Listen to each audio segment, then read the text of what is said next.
Bonjour les lions et les girafes, c'est Lucille. Je viens vous faire des gros bisous cette semaine. J'espère que vous allez tous bien. Je vais vous lire une petite histoire cette semaine qui s'appelle « Un loup dans le potager ». J'espère que vous allez bien l'aimer. Voici l'histoire d'un loup dans le potager de Claire Bouillet et Quentin Gréban.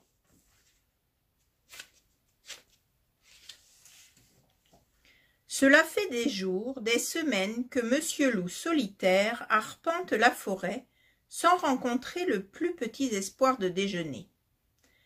Pas un oiseau n'a mis le bec dehors par ce froid glacial. Pas un animal n'a osé sortir le bout de son museau. « J'ai faim » hurle-t-il à chaque coin du bois. Il en est réduit à grignoter de rares baies d'églantier que le gel a durcis. Plus jamais cela, se dit-il, en avalant une minuscule noisette. Je vais m'organiser, faire des réserves, des conserves bien rangées dans ma grande armoire. Je ne serai pas le premier animal à agir ainsi. Dès qu'il a pris sa décision, Monsieur Loup commence à se préparer. Pour cultiver un potager, il faut des outils et des semences. Dans la cabane du fermier, il trouve tout le nécessaire. Il déniche même un chapeau de paille qu'il coiffe aussitôt. Puis, il se met à lire et à relire le manuel du parfait jardinier. Et il rêve. Son potager sera le plus beau et le mieux soigné de tous les potagers d'alentour. Dès les premiers beaux jours, il choisit un carré de clairière qu'il entoure d'une jolie clôture blanche. Les animaux de la forêt l'observent avec curiosité. Puis, Monsieur Loup se met à bêcher, ratisser, semer, arroser, tailler et désherber. C'est un dur travail et il transpire à grosses gouttes. Il n'a plus une minute pour aller chasser. Heureusement, les premiers radis roses s'arrondissent bien vite. Monsieur Loup en fait ses délices. Pendant que les tomates et les courges mûrissent, que les pois et les haricots allongent leurs gousses, que les potirons font dorer leur gros ventre orangé. Bientôt, notre jardinier croule sous les légumes de toutes sortes. Il sifflote devant ses marmites en se préparant de délicieux petits plats.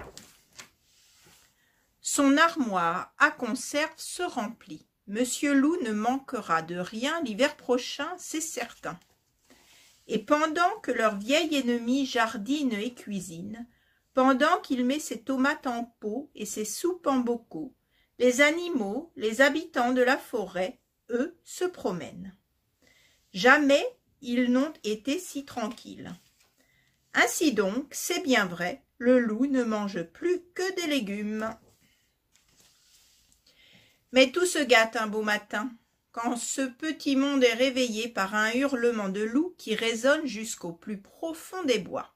« Trop, c'est trop !» rugit-il. « Je ne vais pas me laisser faire !» Ses yeux sont redevenus noirs et brillants. « Hé, hibou, approche s'il te plaît. Regarde ce désastre. Quelqu'un a dévasté mon potager cette nuit. As-tu vu le coupable? Je vais m'occuper de lui. » « Attends, souffle l'oiseau, je n'ai rien remarqué. Mais essayons de garder les idées claires. Il doit exister une solution raisonnable. » Il ferme les yeux pour réfléchir. Puis, il chuchote quelques mots aux grandes oreilles du loup. Monsieur Loup disparaît dans son atelier où on l'entend scier, clouer, raboter. Et juste avant le coucher du soleil, il place devant la barrière une magnifique pancarte. C'est un petit lapin qui, le premier, manque tomber dans le fossé en déchiffrant ce que le loup a peint avec tant de soin.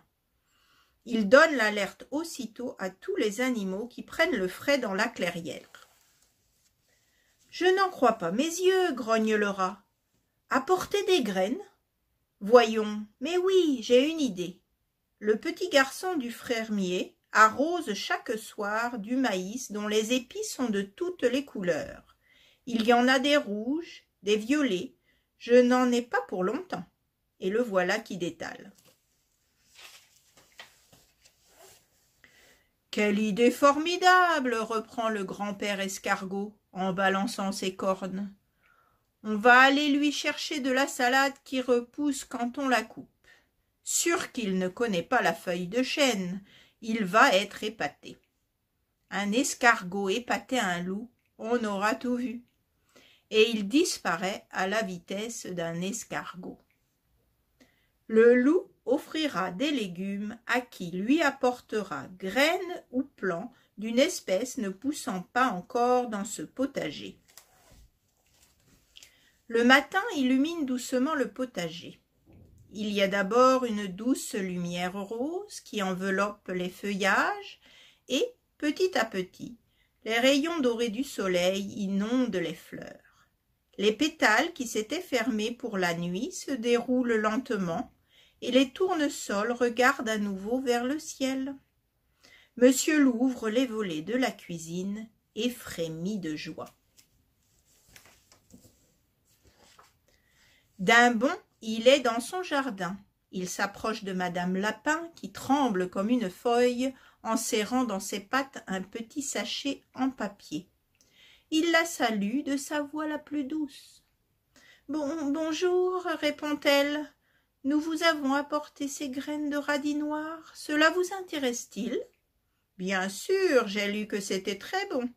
Que vais-je vous proposer en échange ?»« Oh, nous avons dû gronder notre fils qui était venu l'autre nuit grignoter dans votre jardin.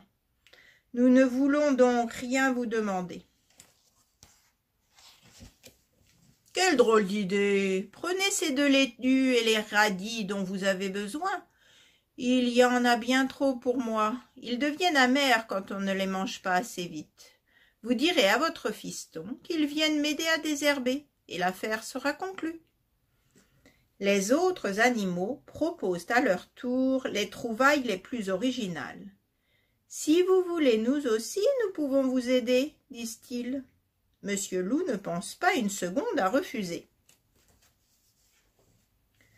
Les conversations vont bon train. Tout en travaillant, chacun explique où il a goûté ce légume ou cueilli cette fleur, comment on les sème, comment on les récolte, comment on peut cuisiner ceci, faire sécher cela. On ratisse, on arrose, on désherbe et on fait rouler tomates et navets dans la brouette ou les paniers. La matinée passe tellement vite que les 12 coups de midi étonnent tous les jardiniers. « Et si vous restiez manger avec moi ?» propose Monsieur Loup. « Il faut simplement compléter la salade et mettre la table. On mangera dehors, il fait si beau. » Aussitôt dit, aussitôt fait. Bientôt, Monsieur Loup et ses invités s'attablent autour d'un délicieux déjeuner. Monsieur Loup sourit de toutes ses dents. Il est heureux, heureux d'avoir enfin des amis et de partager avec eux un si bel après-midi. Les heures passent comme un rêve et bientôt il est temps de se séparer. Les bras chargés de cadeaux, les amis de Monsieur Loup s'en vont à regret. « Au revoir, Monsieur Loup, à bientôt, et merci pour tout !» Monsieur Loup n'en revient pas. Tout paraît soudain si facile après une telle journée. Facile d'avoir des amis, facile d'oublier sa mauvaise réputation, ses bagarres et ses blessures, ses famines et ses souffrances. En refermant la barrière, Monsieur Loup lève les yeux vers le grand chêne et il croit entendre le vieux hibou fredonner une chanson douce. Et sous son chapeau de paille, comme sous un nouveau soleil, Monsieur Loup sent qu'il devient aussi sage que lui.